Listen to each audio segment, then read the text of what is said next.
काला दिवस के रूप में याद किया जाएगा।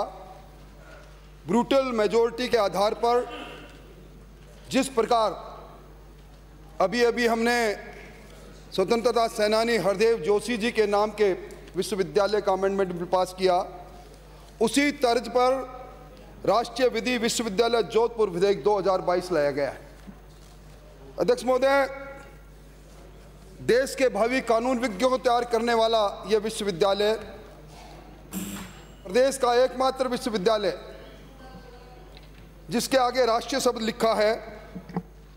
मैं समझता हूं कि शिक्षा के सर्वोच्च विश्व संस्था का कुछ लोगों को लाभ देने के लिए हम इस प्रकार के अमेंडमेंट लेकर आए, इसको दुर्भाग्य नहीं तो क्या कहें। इस जोधपुर विश्वविद्यालय 2022 के इस अमेंडमेंट के द्वारा अध्यक्ष महोदय, जो मूल अधिनियम है 1999 का, उसकी धारा 14(1) की उपधारा 2 में और 14 की धारा 3 के अंदर सरकार संशोधन लेकर आई है और उद्देश्य को और कारणों के कथन में यह स्पष्ट उल्लेख किया है कि कुलपति की शक्तियों के बारे में नियमों में प्रावधान है 1999 के,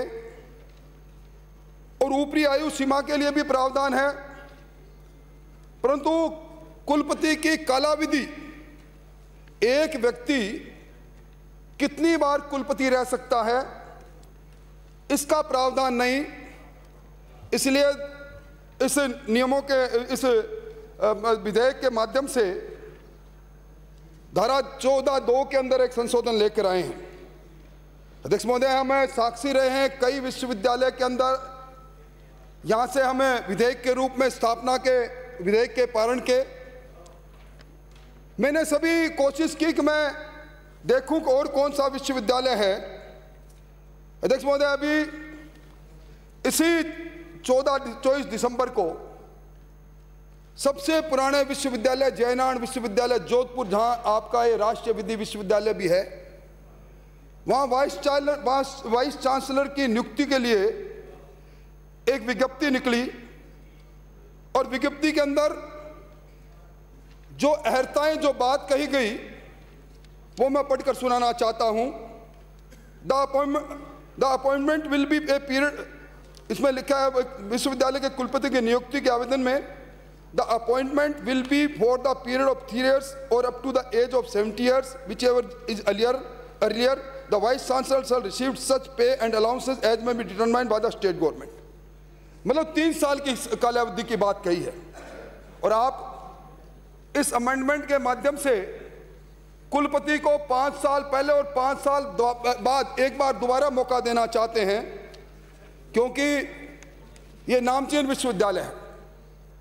अध्यक्ष महोदय, 22 वर्ष गुजर जाने के बाद भी इस विश्वविद्यालय में एक भी फैकल्टी परमानेंट नहीं है, कोई प्रोफेसर नहीं, एसोसिएट प्रोफेसर नहीं, एडोक बेसिस पर विश्वविद्यालय चल रहा है।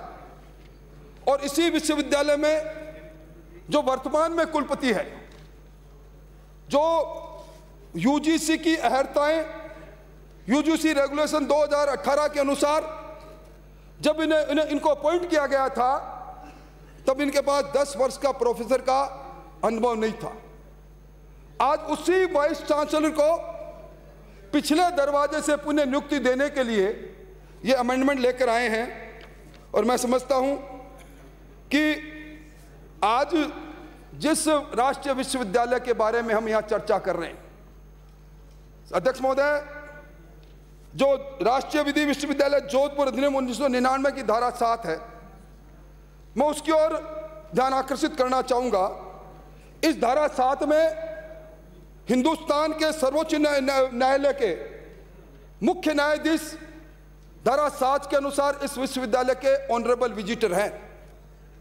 मंत्री महोदय, जिस विश्वविद्यालय का विजिटर सुप्रीम कोर्ट का चीफ जस्टिस हो और धारा 8 के अंदर जो माननीय उच्च न्यायालय राजस्थान के जो मुख्य न्यायाधीश है, वो इसके चांसलर है, और इसी धारा 8(2) के अंदर चांसलर को अधिकार है कि वो विश्वविद्यालय के वाइस चांसलर को नियुक्त करे।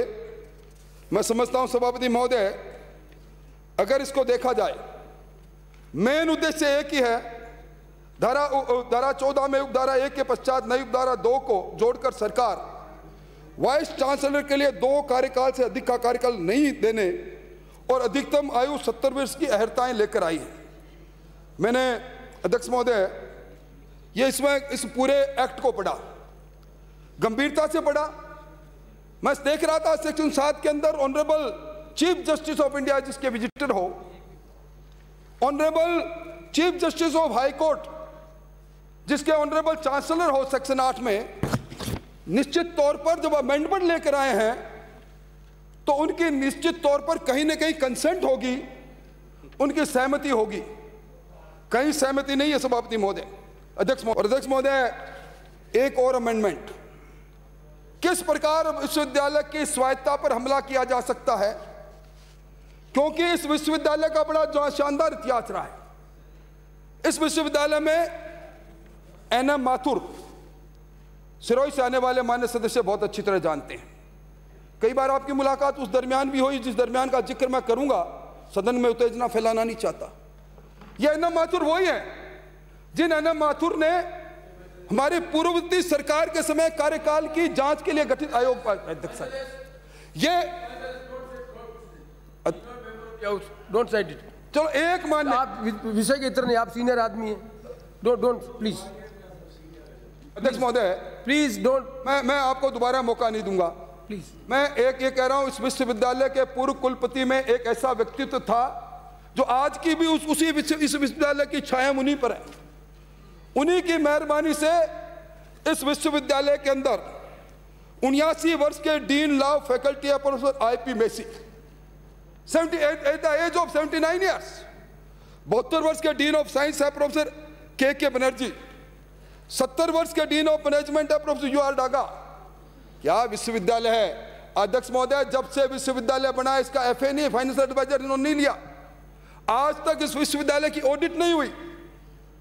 आज तक इस विश्वविद्यालय के अंदर जो प्रोफेसर है उनके जब ये अहर्ताएं रख रहे थे कुलपति के लिए, तब उनके पास अहर्ताएं नहीं थी, एक परमानेंट फैकल्टी नहीं। क्या मजाक बना रखा है। एडोक ग्रुप से जो विश्वविद्यालय के वाइस चांसलर विराजे हैं उनको एक मौका और देने के लिए हम ये खेल कर रहे हैं। मैं समझता हूं आज विश्वविद्यालय का जिक्र भी हमारे दिया जी कर रहे थे, पहला विश्वविद्यालय जिसके अंदर कुलपति का कार्यकाल 5 साल के लिए है। और सभा अध्यक्ष महोदय ये दूसरा अमेंडमेंट लेकर आए। दूसरा अमेंडमेंट क्या लेकर आए हैं 17(3) में कि ये जब कुल सचिव की नियुक्ति का अधिकार अब राजस्थान की सरकार को होगा, किसी आईएएस को या सुपर टाइम आरएस को कुलपति नियुक्त कर सकते हैं, रजिस्ट्रार नियुक्त कर सकते हैं। मैं माफी चाहूंगा, रजिस्ट्रार। इसलिए मैं आपका ध्यान इस पैरा 20 जो इस अनुसूची में दिया है जोधपुर विश्वविद्यालय 1999 के मूल अधिनियम में, उसमें लिखा है कि नियुक्ति रजिस्ट्रार की नियुक्ति कौन करेगा। The registrar shall be appointed by the executive council on the recommendation of selection committee constituted by the executive council under the chairmanship of vice chancellor। अब वाइस चांसलर की चेयरमैनशिप में बनी ये एग्जीक्यूटिव कमेटी में कौन कौन है, इसमें वाइस चांसलर है, 1 member of the general council to be nominated by the general council, advocate general of the Rajasthan, secretary to the government land legal affairs, secretary higher education department Rajasthan, the secretary to the government finance department, the chairman of the state bar council, 2 senior most faculty members to be nominated by the vice chancellor by rotation, 2 eminent academicians or jurists to be nominated by the visitor, Bharat सरकार के मुख्य न्यायाधीश, a sitting judge of the high court to be nominated by the chancellor, sitting judge of the high court, chairman of bar council of India। इन लोगों से बनी committee उसको supersede करके section 14(3) में अमेंडमेंट करके आप जो लेकर आए हैं, मैं समझता हूं एक आरएएस सीनियर आरएएस रजिस्ट्रार बने, एक आईएएस रजिस्ट्रार बने। क्या हमारे हाई कोर्ट के ऑनरेबल जज जो सिटिंग जज हो उससे बड़े हैं? क्या वो चेयरमैन जो बार काउंसिल उससे बड़े हैं, एजी से बड़े हैं? ये किस प्रकार का कानून लेकर आए हो। मैं समझता हूं ये दुर्भाग्य होगा। सभापति अध्यक्ष महोदय, ये विश्वविद्यालय 1999 में स्थापित किया गया था। राजस्थान में एक ही विश्वविद्यालय जिसके नाम के आगे राष्ट्रीय लगा है। क्या अरमान थे। यह विश्वविद्यालय पूरे देश के अंदर कानून के जानकारों को शिक्षा लेने की लालायितपने को यहां पूरा करेगा, सब लोग खींचे चले आएंगे।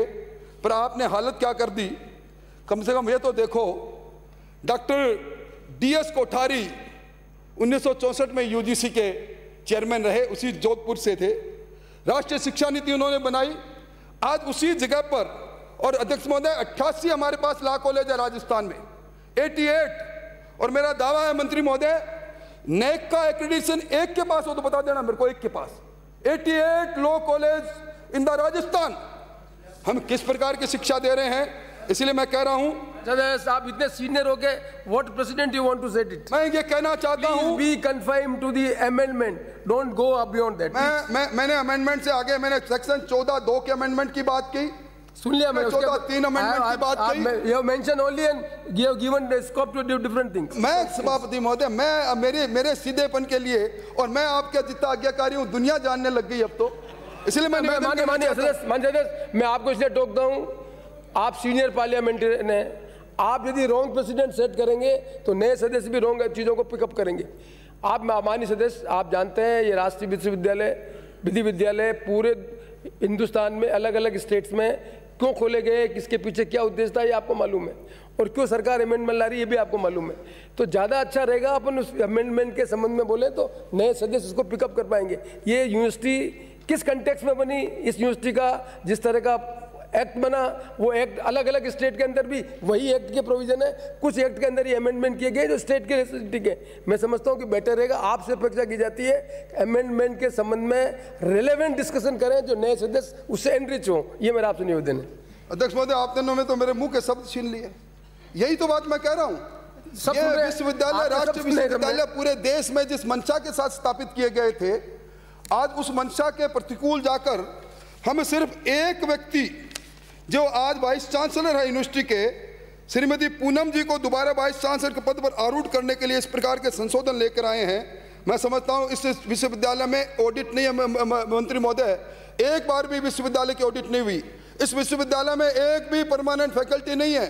जब अमेंडमेंट बिल आया, मान्य अध्यक्ष जी की भावना देखो कितनी बड़ी भावना है। आप अगर ऐसा विश्वविद्यालय बनाना चाहते हैं तो इसके अंदर परमानेंट फैकल्टी लाओ, इसकी ऑडिट करवाओ, और इसके अंदर जिस तरह मैंने पहले कोट किया 79 साल, 70 साल, 72 साल डीन ऑफ फैकल्टीज इनकी जगह स्थायी लोगों को लेकर आओ। और मैं समझता हूँ सभापति महोदय, अध्यक्ष महोदय, इस प्रकार के खोटे कानून से राजस्थान के विधि शिक्षा के सर्वोच्च संस्था को हम कलंकित कर रहे हैं। और सब अध्यक्ष महोदय, मुझे आज बड़ी तकलीफ है, प्रजातंत्र के सबसे बड़े सदन में एक गुलाम जो मेरे मित्र हैं, सिरोही से आने वाले मित्र, उन्होंने कहा मैं गुलाम हूं, इन शब्दों को एक्सपेंज कराओ। मेरे आंसू निकल रहे हैं, मैं खड़ा रहने में कांप रहा हूं। इन शब्दों को एक्सपेंज कराओ इनको, क्योंकि वरना ये गुलाम भी न माने जाएंगे। पूरा राजस्थान आपको गुलाम मानेगा गांधी परिवार का। आपको गर्व है ना गांधी परिवार के? देखो, धन्यवाद, आपको बधाई। श्री संयम लोढ़ा।